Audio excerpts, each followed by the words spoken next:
Ahoy! In this video, we're going to discuss the newest 9x21 SMG to join Tarkov in the future, the SR2 Vedesk. We'll also review the history of the SR1MP Gyrza and discuss a ammo test that I did that shows how effective 9x21 is currently in Escape from Tarkov.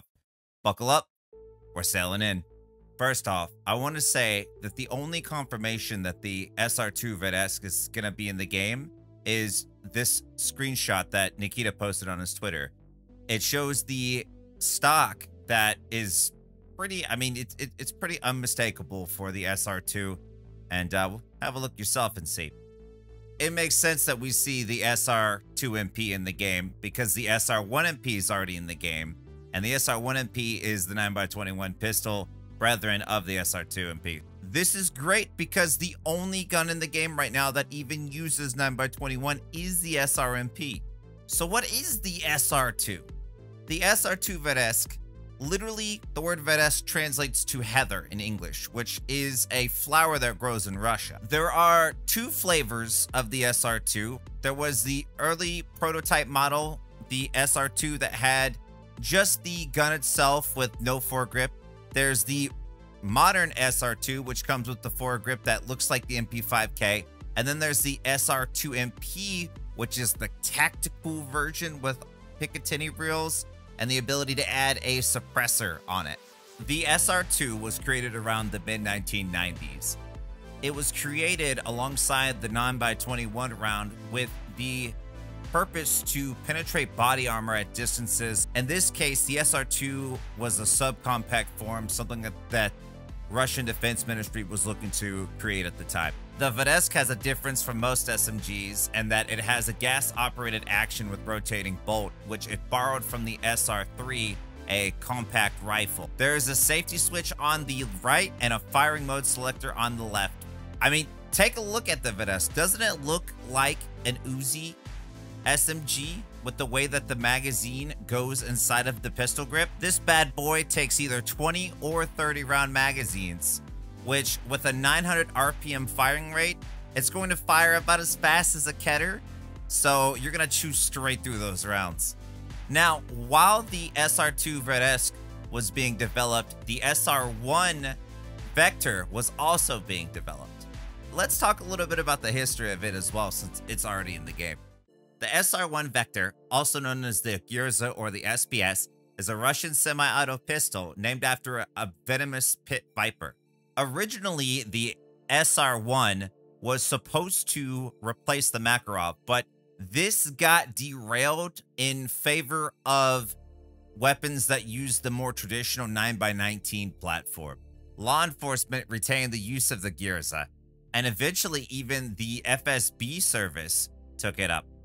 In 2003, a improved version of the Gyrza, the SPS, became adopted by the FSB and Russian police. I mean, look at this right here. Putin's own bodyguards use the SPS. With the Gyrza, the upper frame is made of steel and the lower is made of a polymer blend, much like the Glock, if you're familiar with them.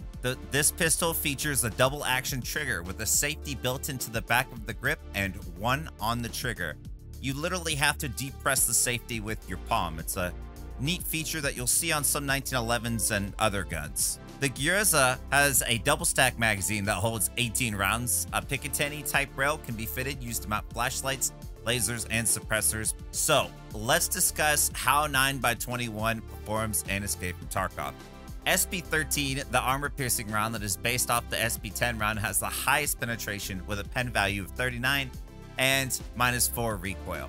On top of this, it has a whopping 63 damage to literally pulverize your enemy's armor. SP10 has the second highest amount of armor pen with a pen value of 35 and a damage value of 49, but its effective distance is worse.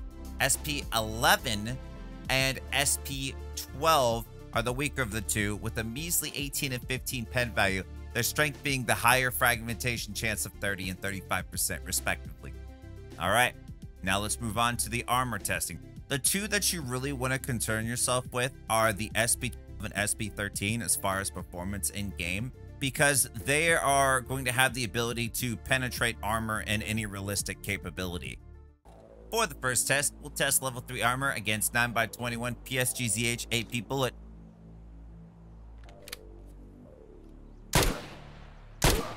Three shots to the thorax. Let's step it up with level 4 trooper armor, where you can see it takes quite a bit more of a beating with a total of 7 shots. But finally, we got one more here.